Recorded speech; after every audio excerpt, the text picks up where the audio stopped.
یہ بڑا خوبصورت واقعہ لکھا کہ جب مدنی دور تھا تو حضور کبھی کبھی سیر کرنے کے لیے باہر تشریف لے جاتے، تو حضور ایک وادی میں تشریف لے گئے تو وہاں ایک قافلے نے پڑاؤ کیا تھا، اس کا نام ہے وفد طارق۔ طارق نامی شخص تھا، وہ وفد لے کر وہاں سے گزر رہا تھا تو پڑاؤ کیا تھا اور ان کے اونٹ چراگاہ میں چل رہے تھے، تو ایک سرخ رنگ کا اونٹ حضور کو پسند آ گیا۔ قافلے والوں کے پاس گئے، اونٹ بیچتے ہو؟ انہوں نے بیچنا تھا یہ نہیں، حضور نے پوچھا تو بے سختہ کہہ دیا ہاں بیچتے ہیں۔ کتنے کا؟ اتنے کا، سودا طے ہو۔ فرمایا تاجرانہ غرض سے تو آیا نہیں، میں تو سیر کرتا ہوا باہر نکلا اور تمہارا اونٹ اچانک پسند آ گیا، تو اگر تم مجھے اونٹ دے دو تو میں اپنے شہر جا کے اس کی قیمتوں میں بیچ دیتا ہوں۔ انہوں نے کہا ہمیں قبول ہے۔ حضور نے اونٹ لیا، پکڑا، چل دیے۔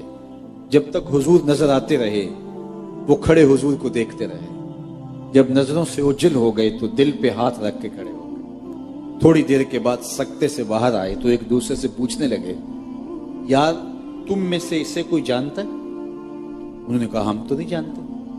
تو کہا یار عجیب آدمی ہو، ایک شخص آیا اونٹ لے گیا اور اونٹ بھی ادھار، اور تم اسے جانتے بھی نہیں۔ جب آپ کسی سے نقد سودا لیتے ہیں تو اس کا عطا پتہ پوچھنے کی آپ کو ضرورت نہیں ہوتی، اور آپ اگر کسی کو ادھار دیتے ہیں یا تو آپ اسے جانتے ہوتے ہیں یا درمیان میں کوئی ضامن ہوتا ہے یا کچھ چیز وہ گروی رکھتا ہے۔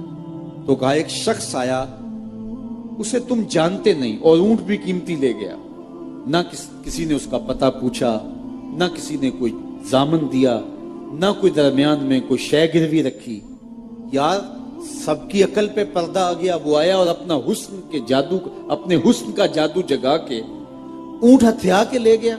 ایک بولا یار جب وہ باتیں کرتا تھا منہ سے پھول جھڑتے تھے، میں تو اسی منظر کو دیکھتا رہا۔ اذا تکلم رویا کالنور یخرج من بین ثنایا۔ دوسرا بولا یار جب وہ مسکراتا تھا نا سامنے والے پہاڑوں پہ عکس پڑتا تھا۔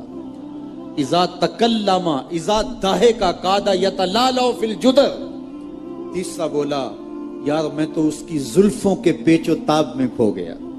ایک بولا میں تو اس کی آنکھیں ہی دیکھتا رہ گیا، کیا خوب سجن دیاں اکھیاں نے، کیا خوب سجن دیاں اکھیاں نے، جویں پر کے سرائیاں رکھیاں نے۔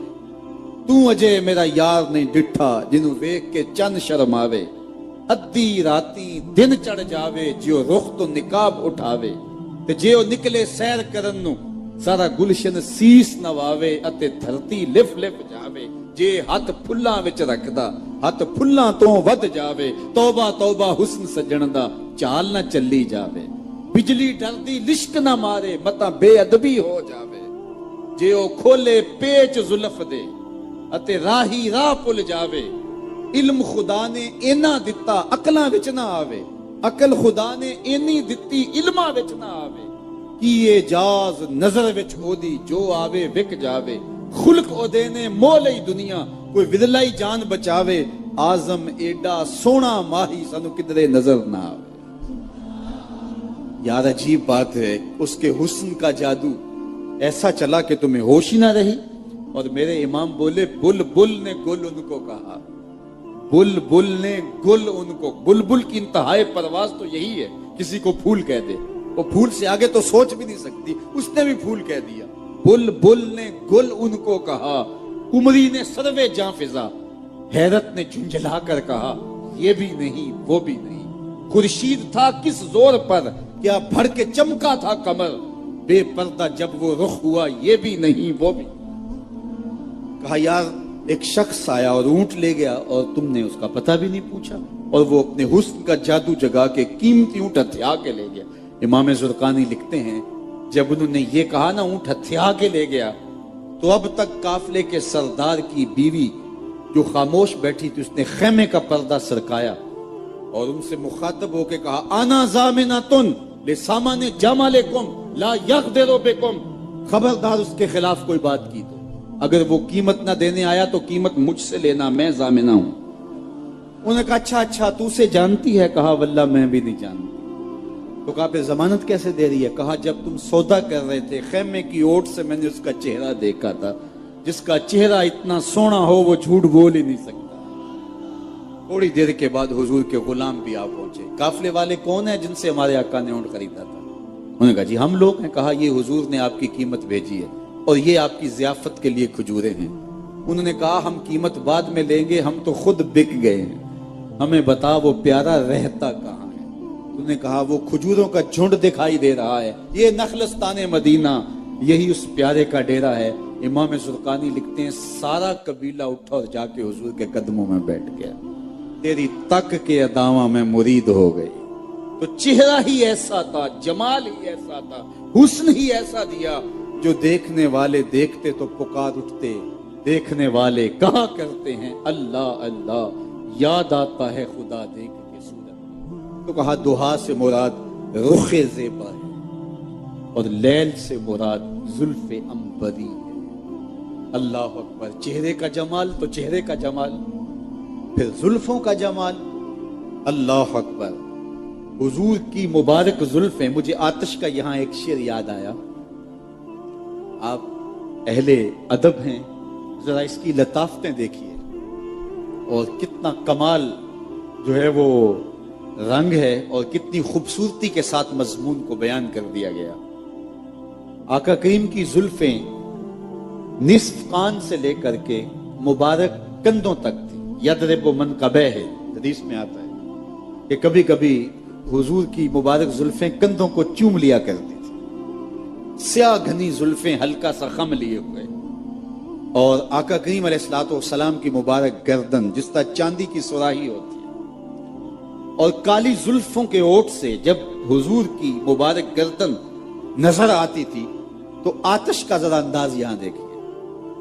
عرق آلودہ گردن زیر کاکل یوں دمکتی ہے.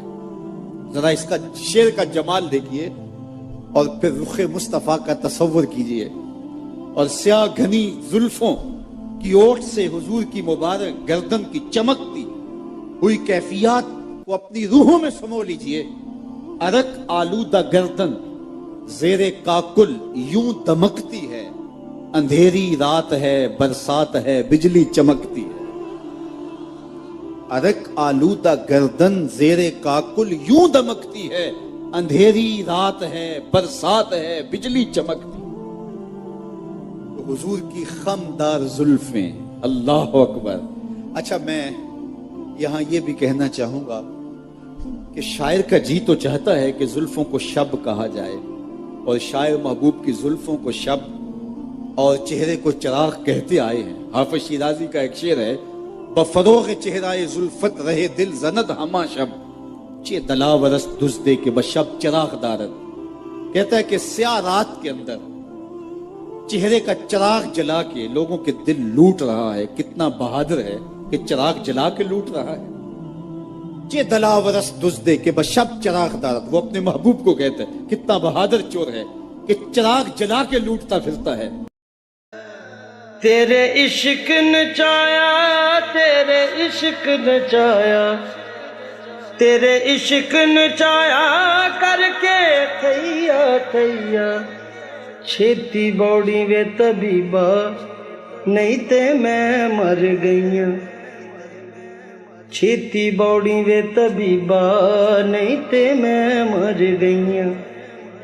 تیرے عشق نچایا کر کے تھیا تھیا.